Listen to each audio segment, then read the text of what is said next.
ನಮಸ್ಕಾರ ಸ್ನೇಹಿತರೆ, ಇಂದು ನಾವು ಬಂದಿರುವಂತದ್ದು ದಕ್ಷಿಣ ಭಾರತದ ಪವಿತ್ರ ಕ್ಷೇತ್ರದಲ್ಲಿ ಒಂದಾದಂತಹ ಪಂಚಭೂತ ಸ್ಥಳಗಳಲ್ಲಿ ಅಗ್ನಿ ತತ್ವವನ್ನ ಪ್ರತಿಪಾದಿಸುವಂತಹ ತಿರುವಣ್ಣಾಮಲೈ ಅಂದರೆ ಅರುಣಾಚಲೇಶ್ವರ ದೇವಸ್ಥಾನ. ಇಲ್ಲಿನ ವಿಶೇಷತೆಯೇ 14 ಕಿಲೋಮೀಟರ್ಗಳ ಗಿರಿ ಪ್ರದಕ್ಷಿಣೆ. ಈ ಗಿರಿ ಪ್ರದಕ್ಷಿಣೆಯನ್ನ ಆರಂಭಿಸುವ ಮೊದಲು ದೇವಸ್ಥಾನದ ರಾಜಗೋಪುರದಲ್ಲಿ ದೀಪವನ್ನ ಬೆಳಗಿಸಿ ಪ್ರದಕ್ಷಿಣೆಗೆ ಹೊರಡುವುದು ಇಲ್ಲಿನ ಸಂಪ್ರದಾಯ. ಈಗ ನಾವು ಮೇನ್ ಟೆಂಪಲ್ ಹತ್ರ ಹೋಗಿ ಅಲ್ಲಿ ದೀಪ ಹಚ್ಚಿ ಬಂದ್ವಿ.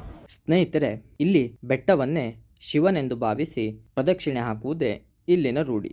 ಸಾಮಾನ್ಯವಾಗಿ ಹುಣ್ಣಿಮೆಯ ದಿನದಂದು ಲಕ್ಷಾಂತರ ಭಕ್ತರು ಇಲ್ಲಿ ಸೇರುತ್ತಾರೆ. ಅದೇ ರೀತಿಯಾಗಿ ಬರಿಗಾಲಿನಲ್ಲಿ ಪ್ರದಕ್ಷಿಣೆಯನ್ನು ಹಾಕುತ್ತಾರೆ. ಗೈಸ್, ನಾವೀಗ ಟೆಂಪಲ್ 2-3 ಟೆಂಪಲ್ ವಿಸಿಟ್ ಮಾಡಿ ಬಂದ್ವಿ.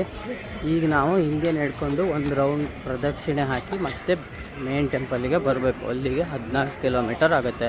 ಸೊ ನಮಗೆ ಮಿಡಲಲ್ಲಿ ಒಂದಿಷ್ಟು ಟೆಂಪಲ್ಗಳು ಸಿಗುತ್ತೆ, ಅಲ್ಲೆಲ್ಲ ವಿಸಿಟ್ ಮಾಡಿಕೊಂಡು ಹೋಗೋಣ. ಸ್ನೇಹಿತರೆ, ಇಲ್ಲಿ ನಾವು ಪ್ರದಕ್ಷಿಣೆಯನ್ನು ಹಾಕುವಾಗ ಅಷ್ಟಲಿಂಗಗಳ ದರ್ಶನವನ್ನು ಪಡೆಯುತ್ತೇವೆ. ಬನ್ನಿ, ನಮಗೆ ಮೊದಲು ಸಿಗುವುದು ಪೂರ್ವ ದಿಕ್ಕಿನಲ್ಲಿ ಇರುವ ಇಂದ್ರಲಿಂಗ.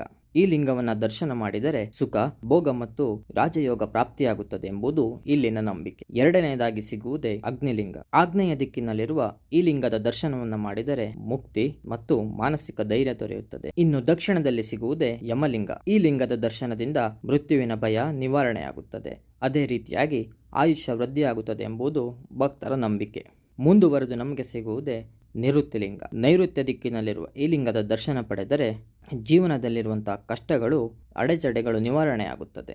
ಇನ್ನು ಪಶ್ಚಿಮದಲ್ಲಿ ನಮಗೆ ಸಿಗುವಲ್ಲಿ ಈ ಲಿಂಗವೇ ವರುಣಲಿಂಗ. ಈ ಲಿಂಗದ ದರ್ಶನದಿಂದ ಚರ್ಮದ ಕಾಯಿಲೆಗಳು ದೂರವಾಗುತ್ತವೆ, ಸಂಸಾರದಲ್ಲಿ ಶಾಂತಿ ಮತ್ತು ಸುಖ ದೊರೆಯುತ್ತವೆ. ಇನ್ನು ವಾಯುವ್ಯ ದಿಕ್ಕಿನಲ್ಲಿ ಇರುವ ಲಿಂಗವೇ ವಾಯುಲಿಂಗ. ಉಸಿರಾಟದ ತೊಂದರೆಗಳು ಈ ಲಿಂಗದ ದರ್ಶನದಿಂದ ನಿವಾರಣೆಯಾಗುತ್ತವೆ. ಮುಂದುವರೆದು ನಮಗೆ ಸಿಗುವುದೇ ಉತ್ತರ ದಿಕ್ಕಿನಲ್ಲಿರುವಂತಹ ಕುಬೇರಲಿಂಗ. ಹೆಸರೇ ಹೇಳುವಂತೆ ಈ ಲಿಂಗದ ದರ್ಶನದಿಂದ ಆರ್ಥಿಕ ಅಭಿವೃದ್ಧಿ, ಸಂಪತ್ತು ಮತ್ತು ವ್ಯಾಪಾರದಲ್ಲಿ ಲಾಭ ತಂದುಕೊಡುತ್ತದೆ. ಇನ್ನು ಕೊನೆಯದಾಗಿ ಸಿಗುವ ಲಿಂಗವೇ ಈಶಾನ್ಯ ದಿಕ್ಕಿನಲ್ಲಿರುವ ಈಶಾನ್ಯ ಲಿಂಗ. ಜ್ಞಾನ, ಮೋಕ್ಷ ಈ ಲಿಂಗದ ದರ್ಶನದಿಂದ ಪ್ರಾಪ್ತಿಯಾಗುತ್ತದೆ. ಅಷ್ಟಲಿಂಗಗಳ ದರ್ಶನ ಮಾಡುವಾಗ ಸೂರ್ಯಲಿಂಗ ಮತ್ತು ಚಂದ್ರಲಿಂಗದ ದರ್ಶನವನ್ನು ಸಹ ನಾವು ಮಾಡುತ್ತೇವೆ. ಸ್ನೇಹಿತರೆ, 14 ಕಿಲೋಮೀಟರ್ ಗಿರಿ ಪ್ರದಕ್ಷಿಣೆ ಮುಗಿದ ಮೇಲೆ ನಾವು ಬಂದಿರುವಂತದ್ದು ಅರುಣಾಚಲೇಶ್ವರನ ದರ್ಶನಕ್ಕೆ. ಗರ್ಭಗುಡಿಯಲ್ಲಿ ಜ್ಯೋತಿ ಸ್ವರೂಪನಾಗಿ ನೆಲೆಸಿರುವ ಈಶ್ವರನನ್ನ ನೋಡಿದಾಗ ಸಿಗುವಂತಹ ಆ ತೃಪ್ತಿಯೇ ಬೇರೆ. ಸ್ನೇಹಿತರೆ, ಜೀವನದಲ್ಲಿ ನೀವು ಒಮ್ಮೆಯಾದರೂ ಅರುಣಾಚಲೇಶ್ವರಕ್ಕೆ ಭೇಟಿ ನೀಡಿ. ಸ್ಕಂದ ಪುರಾಣದ ಪ್ರಕಾರ ಚಿತ್ರಗುಪ್ತರು